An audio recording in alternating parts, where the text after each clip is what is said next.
estimados estudiantes de San Marcos, el día de hoy es un día fatídico.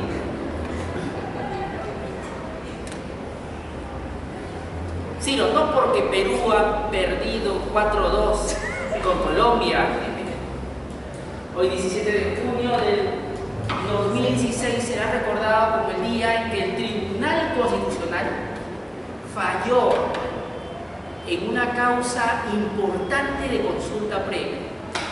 Y era aquella donde el Instituto de Defensa Legal del Ambiente y Desarrollo Sostenible, INDAS, Perú, solicita que las concesiones mineras, hidrocarburíferas y eléctricas se adecúen al procedimiento de consulta previa, porque desde el año 95 hasta el año 2011 ninguna concesión del sector de energía y minas había transitado por el procedimiento de consulta previa.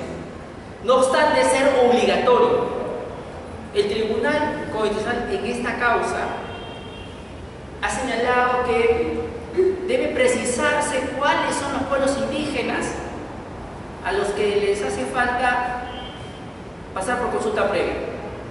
Un tribunal protector de derechos fundamentales hubiera requerido esa información al sector competente de energía y minas. Bastaba que le dijera cuántas concesiones has otorgado y sobre qué territorios indígenas están para determinar cuáles eran las poblaciones indígenas afectadas. Pero no, tenía que hacerlo el demandante. Se olvidó el tribunal que estos son derechos colectivos transgeneracionales. Esta sentencia la vamos a comentar hacia el final de la clase de consulta previa que se compondrá de esta primera parte y de unas dos subsiguientes. Pero ya les adelanto, para que no olviden la fecha en que el tribunal, arguyendo una argumentación dogmática, teórica, formalista, apela a esta falta de determinación de los pueblos indígenas afectados. También dice que en la acción de cumplimiento es imposible cautelar el derecho de consulta previa, puesto que no es un mandato expreso, concreto, incondicional. Y eso no es verdad, porque el convenio 169 de la OIT, en el artículo 6, dice claramente que toda medida administrativa o legislativa que impacte en derechos colectivos de pueblos indígenas debe ser materia de consulta previa. Aquí el Tribunal Constitucional del año 2015 le ha temblado la mano, como diría Soren, temor y temblor. Pero ya comentaremos esto más adelante. Por ahora quisiera retornar a un punto de la historia importante. Los años 20 son importantes porque es el momento en el que se le reconoce un nivel constitucional a los derechos indígenas. En la colonia española estaban las famosas leyes de las Indias, donde se reguló legislación indígena, donde se regularon derechos indígenas, pero donde los indígenas tenían menores derechos a los españoles, a los criollos. Luego vendría la etapa republicana del siglo XIX, donde Simón Bolívar, cuando llegó al Perú, derogó varias disposiciones que reconocían la autoridad autónoma de los indígenas hasta ese momento. ¿Y por qué lo hizo? La razón era sencilla. Los pueblos indígenas representaban una concentración de poder que podía ser competencia al poder naciente de la República del Perú. Recuerden la rebelión de Túpac Amaru, ¿cierto? Cacique. Ellos gobernaban grandes extensiones de tierra, tenían jurisdicción sobre un grupo numeroso de personas indígenas. El desaparecer los cacicazgos, el desaparecer las instituciones que les permitían organizarse a los indígenas, era clave en idea de los libertadores, en este caso Simón Bolívar, para poder construir la república sin ningún tipo de inconvenientes. Esta es una tesis que un grupo de indigenistas esboza y con la cual me adhiero. Sin embargo, ¿por qué hablar, Daisy, de cosas nefastas? Ya es suficiente con lo que hemos vivido en el ámbito deportivo y también con nuestra jurisprudencia del Tribunal Constitucional. Vayamos a recordar Michel, algunos autores de principios del siglo XX que estudiaban la problemática indígena. A propósito de eso, aquí en 1919, San Marcos, Facultad de Derecho, se escribió una tesis sobre comunidades indígenas. Les ruego la lean porque se van a dar cuenta cómo los estudiantes de esa época veían a las comunidades indígenas. Es interesante, 1919, porque este es el año anterior a la Constitución de 1920 que recién consagra derechos indígenas. Un tesista sanmarquino aquí desarrolla una tesis sobre las comunidades indígenas en el Perú, ¿no? Y empezaba así, arrancaba así. Si una persona de otro planeta viniera al Perú, se daría cuenta que hay poblaciones distintas a las de la metrópolis, a la de la sociedad, ¿no es cierto? La sociedad más occidentalizada, como somos nosotros, y encontraría a las comunidades nativas y campesinas hoy día, llamadas así, pero en esa época comunidades indígenas, como un grupo de personas que vivía de acuerdo a sus propias reglas culturales, sociales, religiosas, administrativas, económicas, y usted estaba interviniendo y quisiera escuchar qué decía, porque no le presté atención. Decía la urbe. La urbe. Entendida como la ciudad donde hay construcciones y edificaciones, a diferencia de la zona rural en la que no es propicio la construcción de ciudades grandes, como así lo es en la costa. Efectivamente, ese es un buen detalle, entre otros, que podemos recalcar. Y yo creo firmemente que hay que leer la historia a través de los ojos de quienes fueron parte de la vida. Y he elegido a dos personajes disímiles, dos personajes que polemizaron en su época. Uno es José Carlos Mariátegui, y el otro vamos a ver quién es el que se le contraponía.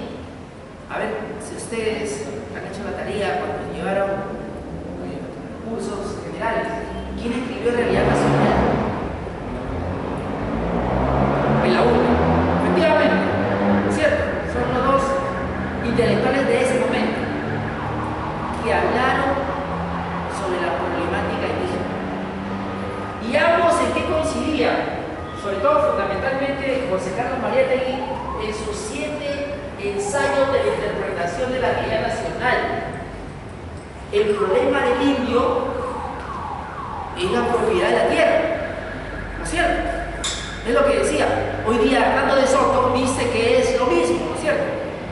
Hernando de Soto y José Carlos Mariátegui no están muy distantes en ideas. Si usted lee los 7 ensayos y lee las tesis de Hernando de Soto, tienen puntos en comunes, a pesar de las diferencias ideológicas, en la posición para desarrollar las comunidades coinciden. Proteger la tierra, claro, Mariátegui lo decía desde un punto de vista más colectivo. Hernando de Soto lo dice desde un punto individual, ¿no? Parcelar el territorio indígena.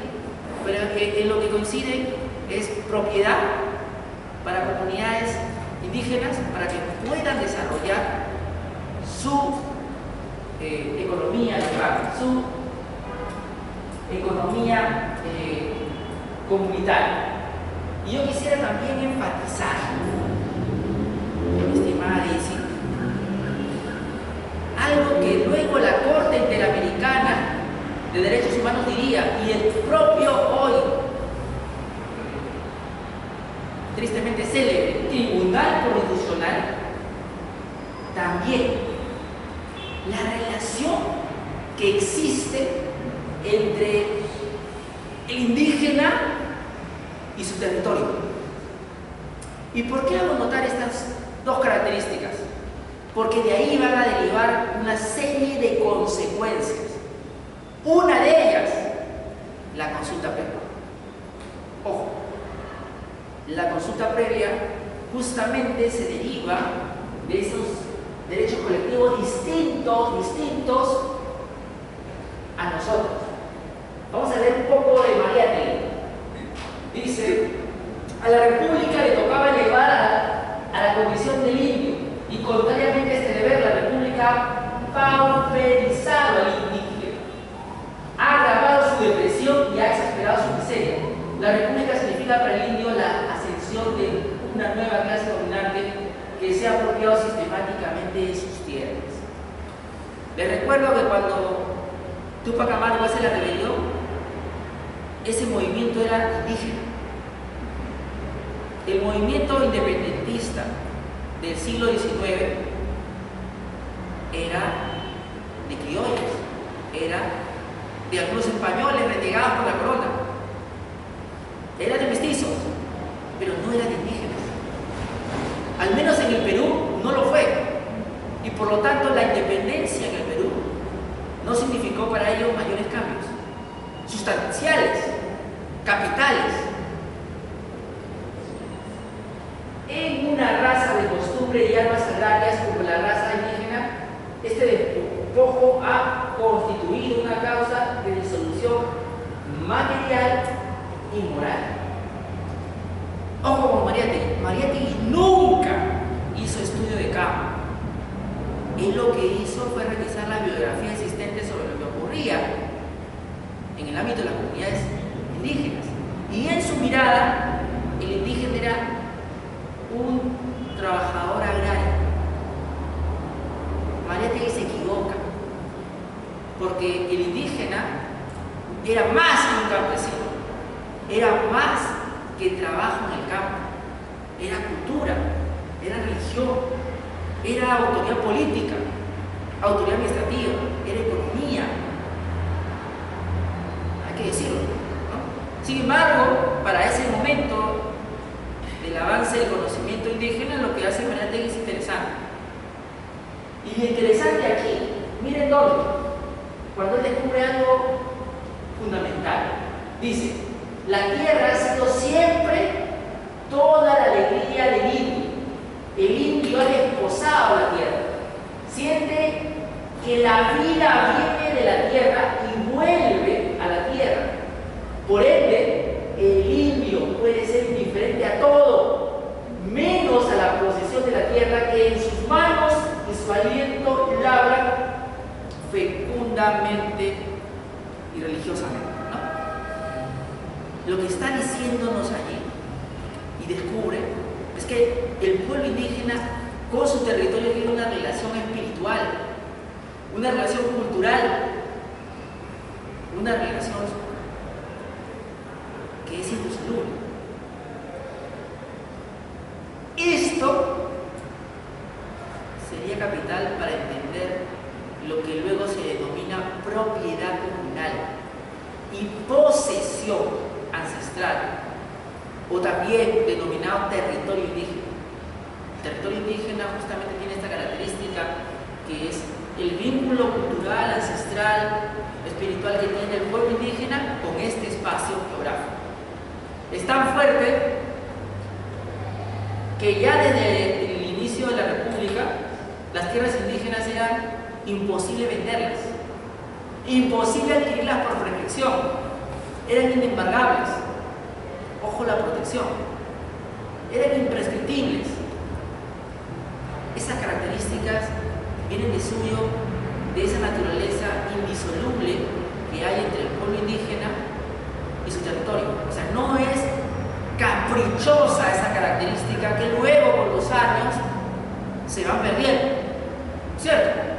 Hoy día ya no tiene todas esas características como veremos más adelante, pero un día tuvo todas esas. Desde el siglo XIX para adelante se repetirían en decretos ley, en decretos supremos y normatividad menor esta característica de la propiedad indígena. Y dice, la defensa de la comunidad indígena no reposa en principios abstractos de justicia, ni en sentimentalismos, consideraciones tradicionalistas, sino en razones concretas y prácticas de orden económico y social. Subraya Mariátegui, la propiedad comunal representa en el Perú una economía primitiva a la que haya reemplazado gradualmente una economía progresiva fundada en la propiedad individual. Y aquí yo quisiera, ojo, hacerle el clic con Hernando de Soto. Hernando de Soto no es original. Esa idea que hoy día postula como propia era de Mariátegui. Revise ahí página 48 al 85 de los 7 ensayos y encontrarán esta idea. Claro, ahí hierra categóricamente Mariátegui, porque lo que está señalándonos es que hay que parcelar el territorio indígena y dárselo a cada comunero para que éste lo explote. Con lo cual descubrimos pues que Mariátegui tenía una dificultad en entender el fenómeno indígena. Sin embargo fue y es un hijo de su tiempo que nos demuestra cómo desde esa época no entendemos a los indígenas. Creemos entenderlo porque él supuestamente era un defensor de los indígenas, ¿no es cierto? Y era el mejor defensor que tenían hasta ese momento. Pero usted lo lee ahora y dice, eso está equivocado.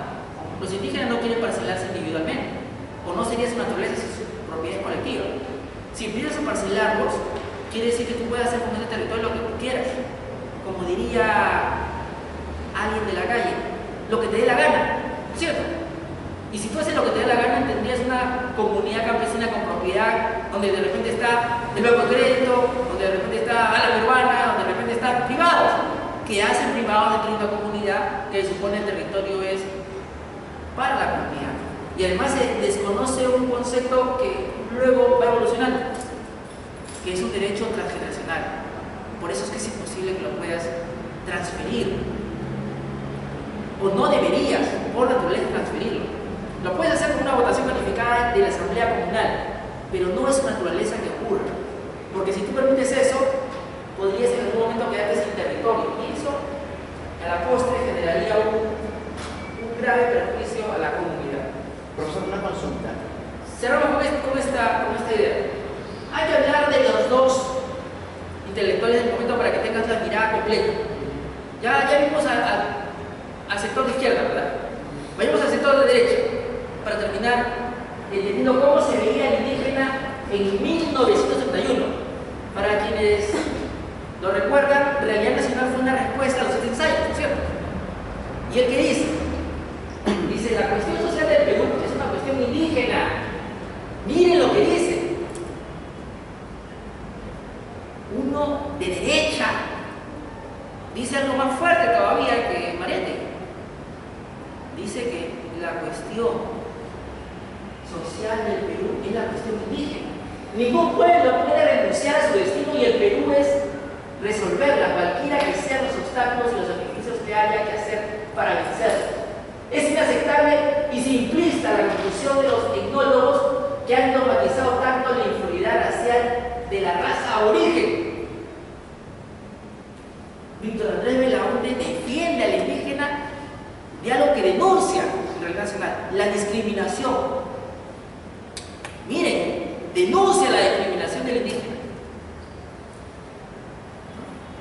A quienes se le mandaba construir caminos gratis, obras públicas gratis, caminos para los hacendados, caminos que suponen que eran públicos para las haciendas.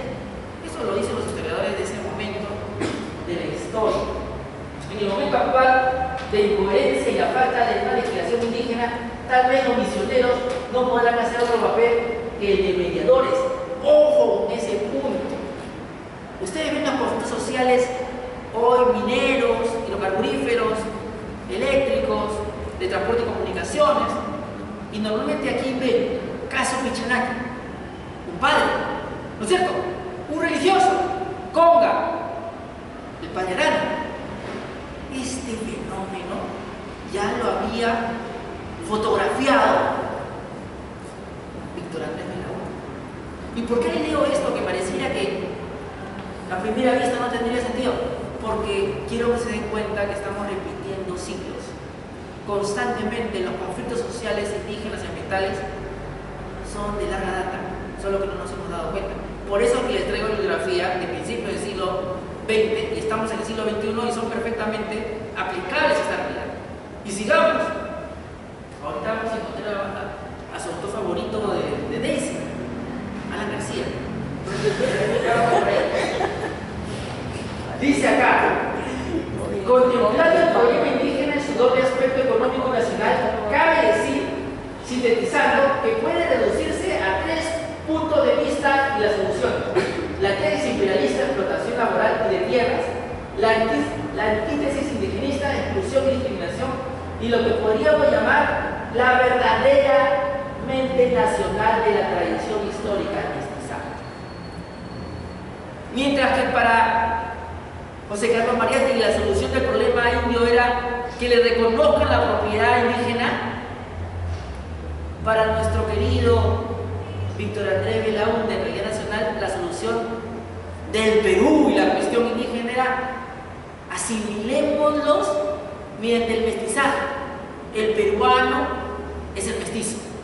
O sea, no reconoce al indígena como otro distinto a mí, sino solo para decir eres distinto, pero yo te voy a asimilar. ¿Se dan cuenta? Esto de una manera mucho más criolla lo pueden ver traducido en una frase, mi estimada Analí. Usted no ha escuchado esa frase, pero le digo que alguna vez la escuchará. Analí le dice algo: ¿por qué no mejora la raza y se vuelve pareja acá del doctor, que es blanquito, que es rubio, que es medio árido? ¿No has escuchado alguna vez esa frase? ¿Por qué no mejora la raza? Es eso. O sea, quieren que a través del mestizaje se mejore a esos incultos indígenas, los mejores racialmente e intelectualmente. Ese es el mensaje oculto, subliminal. Este es más o menos, mi estimada Lisbeth, como cuando alguien me quiere cortejar y le dice por ahí, como decía, le voy a contar una escena muy interesante de una obra que se llama El ser y la nada. Ustedes quizás... Por Sartre. Efectivamente, uno de mis autores favoritos, Sartre, dice que había una señorita en un café y le toma la mano pues el caballero que está a su costado y le empieza a decir palabras bonitas. Y ella empieza a decir: voy a darle la traducción literal a las frases y palabritas. Me dice que soy bonita, que soy bella, que soy inteligente.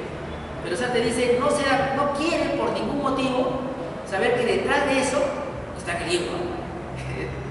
Quiere otra cosa, usted ya sabe, ¿no es cierto? ¿No es cierto?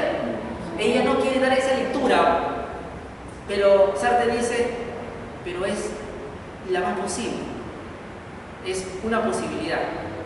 Igual es esto, cuando yo hablo de mestizaje, es como